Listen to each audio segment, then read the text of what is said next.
Well, ladies and gentlemen, I am back once again with another review for The Legend of Korra Season 2 Spirits, which still haven't seen much of that. The title part, the Spirits part. Kind of something that people have been commenting on, shall we say. Um, Spirits, we get like little clips of them here or there, but it was okay when we had the 2 episode little this is a political thing, but where are the spirits? I know. Before anyone says they're coming, and we'll get into that when we talk about the upcoming episodes. But this episode, The Sting, um, it's one of those where we're gonna. This could be one of those signs of like Peacekeepers and Sting kind of being a very much what I think. I think the writers are not stretch. They're having a problem stretch stuff out. I think the longer seasonal arcs are weighing on them a bit. Possibly. I say that possibly because for all I know, this could all come back as being, that's okay. So we will see how that all happens. It is possible they turn this around, but basically the Sting refers to basically Mako. This is a Mako-centric episode. Korra's in it for like 2 seconds this entire episode. But before we get into all that, I guess also, speaking of which, we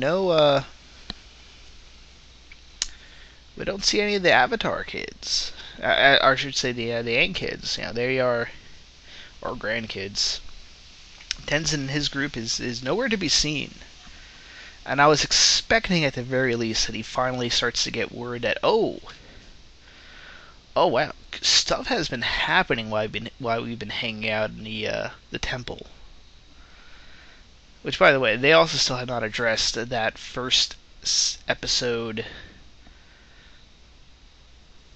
with Tenzin's one daughter having that vision situation. I don't know. Hopefully, I'm hoping these things all get tied in by the end of this season, but we got to find out. And it's really feeling like they're dragging here before things at least get moving. I did watch Doug Walker's review of Peacekeepers, and well, 2 things. I'm like, really, Doug, you don't know what the deal with the Republic is? Have you not read any? You don't have to read the comics, but have you not read the Wikipedia page? At least, come on, man. Just in case, because I have a feeling if you're watching this, you're probably a hardcore enough Korra fan, at least some of you, that you watched the Walker reviews. And in case you also don't know, the Republic is the Fire Nation colonies that were set up during the war over the course of 100 years. They basically took over a lot of the old air territory. The air, what are they, tribe, whatever. Air Nation, I forget what they were referred to, but they were genocided out. A lot of their territory and a good chunk of the Earth Kingdom were taken over, and they had been settled. So when it came time for the end of the war, nobody wanted the Fire Nation to keep them, but they were also culturally distinct enough. There are comics that go into the whole creation of them, but it's basically, it was the Republic was set up to avoid this massive dispute over these territories that had basically become mixed between the different tribes. They were the fronts, different nations, I should say. And so it was basically a 5th or 6th nation, depending on how we interpret the Water Tribe situation. That was like the melting pot, i.e. America. You have the old world of different countries with their distinct ethnic groups, and you got the Republic, which is where they all meet, clash, melt, and they become greater because of it. Again, this is a 1920s story. setting, so that it really does fit when you think about it. That's the time of America where it really starts to become a bigger melting pot than what it already was in terms of cultures and immigration and such during its rise. But I digress. The other thing he addresses is just the fact that the plot feels like it doesn't. We don't feel progression with the plot. We do get I guess the heel turn for Varric,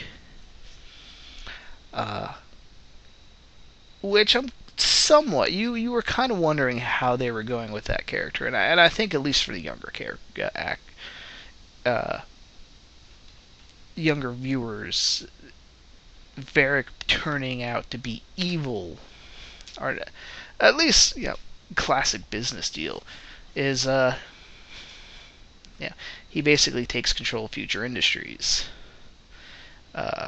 through manipulation, through basically sacking the shipments that he was already ordered but he didn't pay for.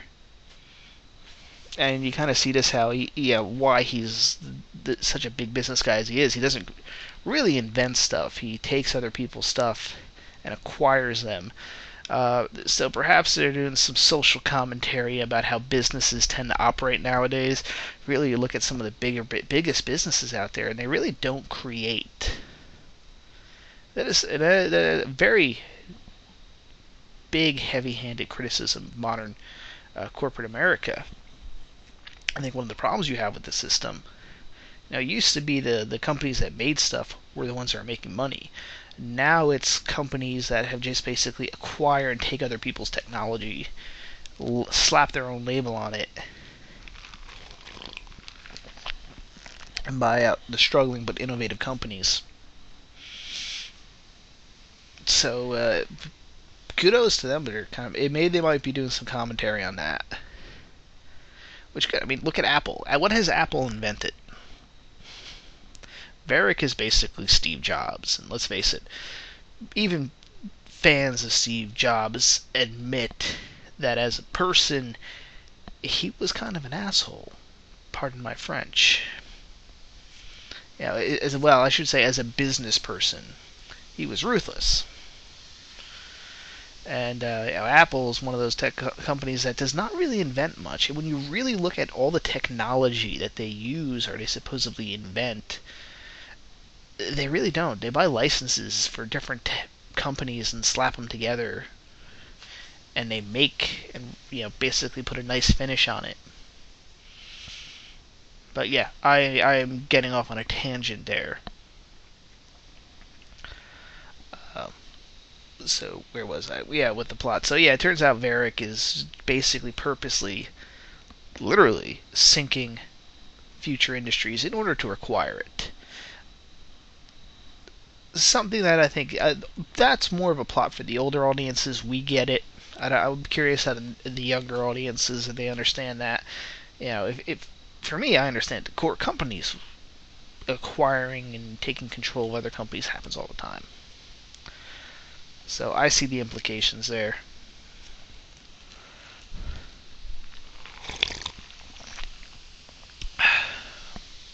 But we'll see how this is then used in the war, because we do kind of see that encampment down there. They're arming up.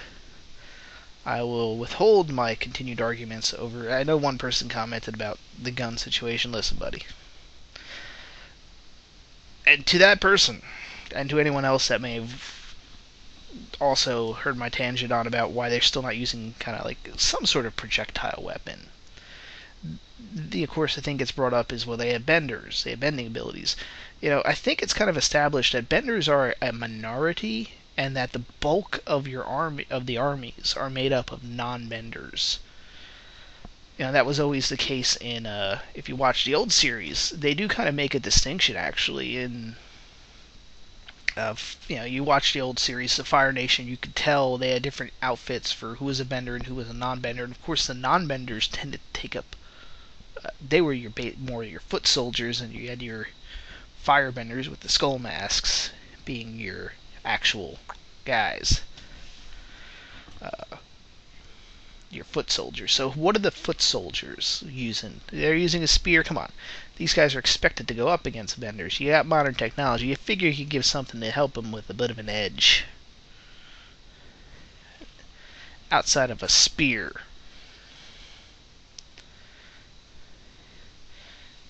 And you could maybe incorporate their bending technology. Give I don't know, give them like a steampunk super soaker water gun, where it's like, okay, we blast it with a heavy thing of water. I'd buy that even.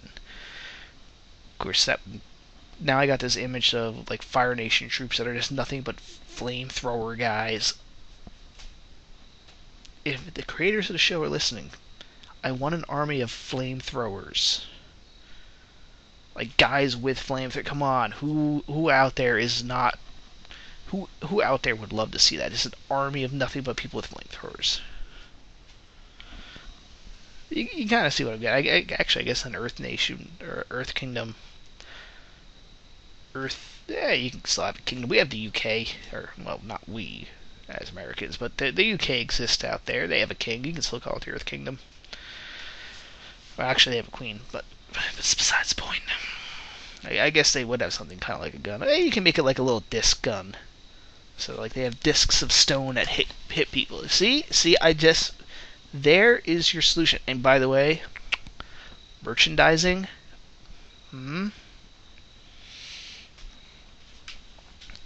Anyway,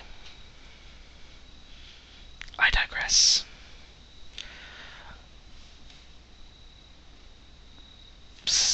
I'm loving. I should also talk about the Bolin plot and how that is developing. Him becoming the movie star. Of course, falling into, whenever you write something about somebody becoming a movie star, of course they always become the douchebag. You know, they become a pompous, self-centered guy. Although to a degree, Bolin was already that. But that was kind of the thing. Bolin was always likable as he wasn't that. He was always the nice guy. So I kind of hope they reverse a little bit of what they're doing now. But I do like the references they're making with that to the old Flash Gordon serials, because they basically take Unalak and make him in the show within the show a Ming the Merciless. I'm liking it. Kind of making fun of the old serials, how, with that little kiss moment in there. It's good. And hey, they also are subtly taking a pot shot at propaganda. Pot shop. They're talking about propaganda, how it's developed, and perhaps I think also perhaps peeling back the layers and exposing a little bit by, for once, showing propaganda from a point of view you kind of agree with, actually. And then seeing, probably, hopefully, if the kids are smart, seeing the manipulation. And of course, at the very end, Korra, luckily, hey, they brought back the Fire Sages, washes up with no memory. Very convenient that she happened to wash up on the shore of the Fire Sage Island. And I'm going to buy that the Fire Sages, who are within the lore, are the people that traditionally train the Avatar in firebending. I'm going to assume the White Lotus had the Fire Sages come down to their little camp and train her. I always got the impression that though the White Lotus were controlling controlling her location, the traditional trainers of the Avatar still were allowed in on that secret, just like Tenzin knew how to find her. So I guess we'll have I guess I'll actually probably hear a dog bark in the background. Considering now with the technology level, at the very least, the Fire Sages would have seen a picture of her. But convenient. It is nice that we actually get the. Sorry, a dog is scratching at the door there.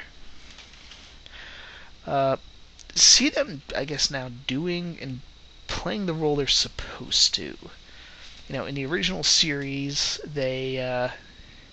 outside of the one guy, they were villainous, somewhat.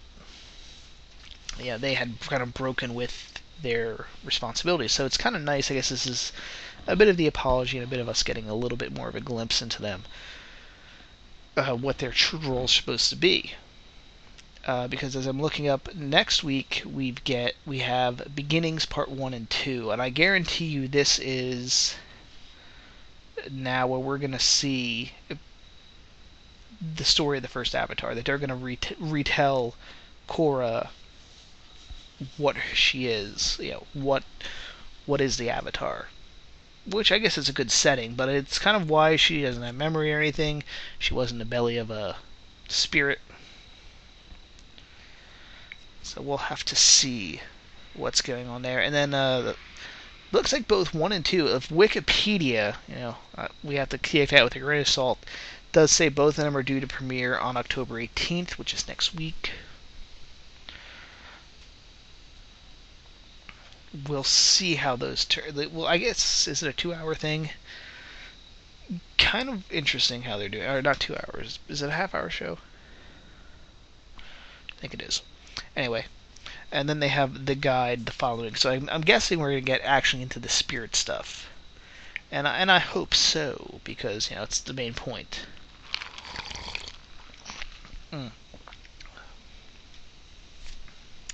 As for get into that rating situation, really, again, really bad with the ratings. It's Peacekeepers got 1.10. They have never dropped. The series has never dropped below 2. And it's making me really nervous. They picked this time. I hope they recognize that it's the time slot. They really need to change that time slot. And I hope they realize that that is their problem, is the time slot. I know I keep on harping on that, but they need to change. Friday night is not. Nobody does their big shows on Friday night. They will maybe put out I'm trying to think here. Even looking on when we're watching some stuff earlier today, and they almost never. I hope they realize. I think. All right, Nickelodeon might normally get some decent ratings on a Friday night with kids, but they've got to realize that a huge chunk of the Legend of Korra audience is not their traditional audience. A lot of it is older people. I have a feeling, again, like I said, I didn't see as much advertisement as I saw for Legend of Korra. I think they're advertising people. They moved somebody new in who was not as used to that. They gotta expand it, remind people that used to watch the series that, hey, it's around, it's back on, and they gotta put it at a more convenient time. Friday nights do not work with people. Friday nights is when you go to the actual movies. Kids probably not going to the movies as much. They're hanging out at their friend's house. They're back at home, ready for tomorrow's thing. So you're getting your 2 million, you barely over 1 million audience. That's where you're getting them. The other half, literally your other half of the audience, is doing stuff on Friday nights. Not me this Friday, but we have a nor'easter coming through today. It's rainy. I don't want to go out driving in that damn thing, so I'm here tonight. I'm gonna go see Machete tomorrow, which, by the way, check back for that. But that kind of goes to my point. Like, I can guarantee you next week it's gonna be another delayed, because guess what? I'm going out to Hibachi next week on Friday night. We already have the plans. Because Friday night's the night you'd like to go out to dinner. So, yeah, that review is going to be delayed probably till the following day. But you gotta see my point here. I know I harp on this every week, but this could kill the show, and we like the show, right? Again, I'm hoping there's a mid-season break and that they can shift this to a Wednesday night, a Thursday night, even a Monday. Hey, if this is on at the same time Agents of Shield is on, I will watch this. So you kind of get my point. Even the Saturday morning was somewhat working.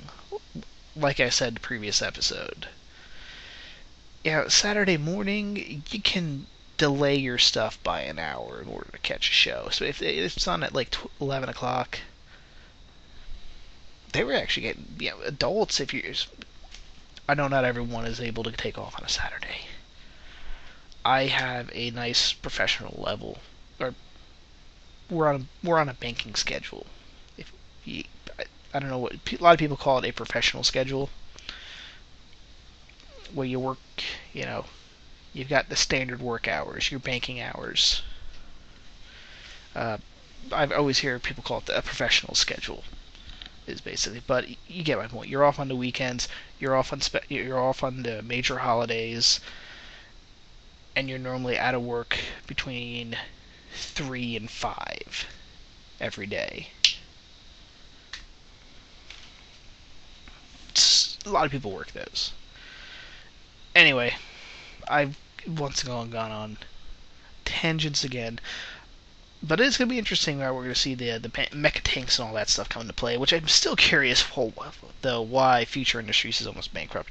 You figure at least somebody would be out there trying to buy that stuff up like crazy.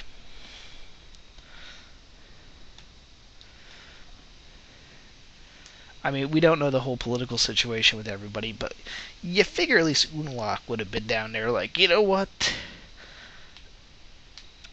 I'm going to start this occupation. Maybe having some of these tanks and stuff might be useful. I don't know. Anyway, so stay tuned for Machete, which I should be reviewing tomorrow. Anything else I plan on reviewing? Oh, The Walking Dead returns Sunday night. Yeah, so I'll probably have a video up for that as well. Well, that is it for me, guys. Like, subscribe, share, leave a comment if you wish. Feel free to disagree with me. I am not insulted if you disagree with any of my assessments. Just, try to make an actually good argument. Alright. Hasta luego, folks.